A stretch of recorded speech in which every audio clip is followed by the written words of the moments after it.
चलिए स्टार्ट करते हैं मॉडल वर्ब। चलिए स्टार्ट करते हैं मॉडल वर्ब से।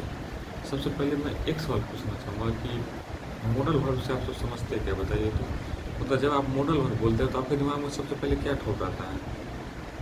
तो चलिए मैं बताता हूँ। मॉडल वर्ब का मतलब हुआ कि एक्स्ट्रा फीलिंग को बताने के लिए, एक्स्ट्रा फीलिंग, एक्स्ट्रा इमोशन, इन सब को बताने के लिए मॉडल वर्ब का उपयोग किया जाता है। तो चलिए एक एग्जाम्पल लेते हैं, जैसे I can do this work. तो सबसे पहले बता दूँ, यहाँ पे कैन जो है ना एक मॉडल वर्ब है। कैन क्या है? मॉडल वर्ब है। तो सबसे पहले देखिए, आई डू दिस वर्क, मैं यह काम करता हूँ। This is my routine work, I can do this work.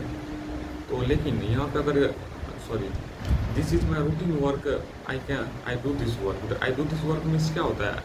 This is my routine work, मैं यह डेली काम करता हूँ, ठीक है।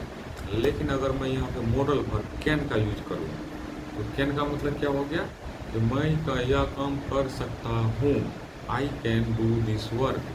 अर्थात क्या हो, एक एक्स्ट्रा इमोशन को बताया, मैं यह काम करता हूँ, ठीक है, वो तो ठीक है, मैं यह काम करता हूँ, I do this work, but extra feeling emotion को बताने के लिए यहाँ पे किसका यूज हुआ? कैन को यूज हुआ कि मैं यह काम कर सकता हूँ, मुझे यह काम करना चाहिए, I should do this work, मुझे यह काम करना चाहिए। अर्थात यहाँ क्या कर रहा है? एक्स्ट्रा फीलिंग को बता रहा है, यही नहीं कर रहा है क्या? मॉडल वर्ब वो करता है क्या? एक्स्ट्रा फीलिंग को बताता है, ठीक है। और एक बात, कुछ पॉइंट है मॉडल वर्ब के बारे में। पहला पॉइंट क्या है? ध्यान रखिएगा कि मॉडल वर्ब हमेशा as a helping verb use होता है, ना कि मेन वर्ब के रूप में। सबसे पहले कहिएगा सर ये हेल्पिंग वर्ब और मेन वर्ब क्या है? देखिए वैसे तो वर्ब तो बहुत बड़ा चैप्टर है, लेकिन आपको छोटे में बता देता हूँ हेल्पिंग वर्ब और मेन वर्ब क्या होता है। हेल्पिंग वर्ब का मतलब हुआ I can do this work. तो यहाँ पे जो डू है, डू क्या है? Do is a helping verb, अथी sorry, do is a main verb. Do क्या है? एक मेन वर्ब है। लेकिन यहाँ पे कैन क्या है? हेल्पिंग वर्ब है। और अभी आपको क्या बताएं कि क्या ये जो मॉडल वर्ब होता है ये किसके तौर पे यूज होता है? एज अ हेल्पिंग वर्ब के तौर पे यूज होता है, ठीक है। तो अर्थात यहाँ पे जैसे मान लीजिए इसका यूज, जैसे हम एक एग्जांपल लेते हैं मेन वर्ब का, जैसे आई कैन दिस वर्क। तो बताइए यहाँ पे जो कैन हुआ as a main verb use हुआ, बताइए इसका कोई मतलब बनता है? मैं आई कैन दिस वर्क, मैं यह सकता हूँ, मैं क्या सकता हूँ? मैं यह काम सकता हूँ मतलब मैं यह काम क्या सकता हूँ? कुछ अर्थ तो निकल नहीं रहा है ठीक से। लेकिन अगर यहाँ पे लगा दिया एक मेन वर्ब लगा दिया, आई कैन डू दिस वर्क, अर्थात मैं यह काम कर सकता हूँ, मतलब क्या हुआ? यह एक एक्स्ट्रा फीलिंग इमोशन को बता रहा है कि पहले तो मैं यह काम, मतलब क्या कर देता है यहाँ पे, मतलब एक्स्ट्रा फीलिंग को एक्सप्रेस करा, टू एक्सप्रेस एक्स्ट्रा फीलिंग, ठीक है। तो आई कैन डू दिस वर्क, ठीक है। अब एक और चीज़ आपको बता रहा हूँ कि हमेशा वर्ब का फर्स्ट फॉर्म यूज होगा। मॉडल वर्ब के बाद क्या होगा? वर्ब का फर्स्ट फॉर्म यूज होगा। अर्थात जैसे एक मॉडल लेते हैं नीड। नीड क्या है? नीड इज अ मॉडल, ठीक है, मॉडल वर्ब। तो चलिए I need, he need to improve yourself, उसे मतलब खुद को इम्प्रूव करने की ज़रूरत है।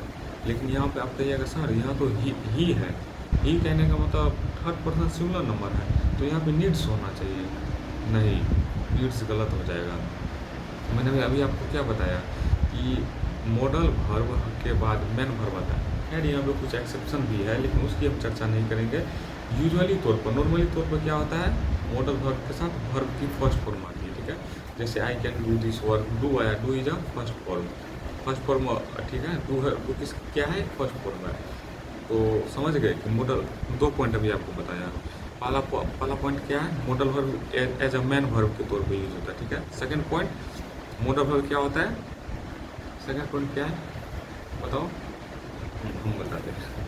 तो मॉडल वर्ब जो है as a main verb use होता है, और model verb sorry, model verb as a helping verb use होता है, ना कि मैन वर्ब के रूप में, ठीक है। और पहला पॉइंट हो गया। दूसरा पॉइंट हुआ मॉडल वर्ब जो हमेशा V1 आता है।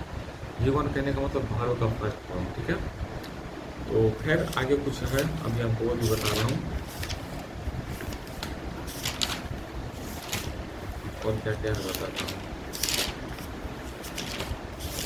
मॉडल वर्ब जो है, मॉडल वर्ब जो है ये बहुत ही बड़ा टॉपिक है, ठीक है, इसमें बहुत कुछ आता है।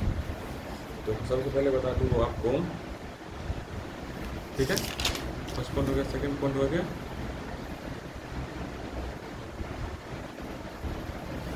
और हाँ एक बात, मॉडल वर्ब, पहली बात तो सर कहिएगा कि आप मॉडल वर्ब एक वर्ब है, it is a type of verb, so that reason we can use its form, no we can not use its form, because modal verb जो है ना, इसका मेन वर्ब जो इसका नॉर्मल रूप होता है, नॉर्मली यूज होता है।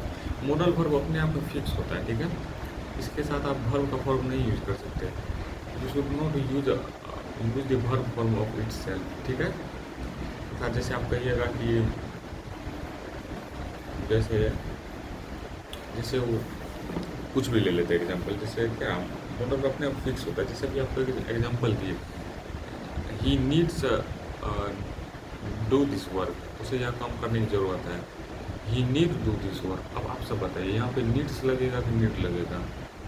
फिर कहिए कि सर अभी तो आपने बताया कि मॉडल वर्क जो है ना फिक्स होता है अपने आप में, तो पहली बात तो यहाँ पे नीड्स नहीं लगेगा, क्योंकि need is a modal verb.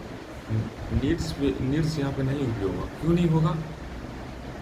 क्योंकि मॉडल वर्ब फिक्स है। फिक्स है कहने का मतलब कि जैसे किसी के हिसाब से चेंज होगा, सब्जेक्ट के हिसाब से।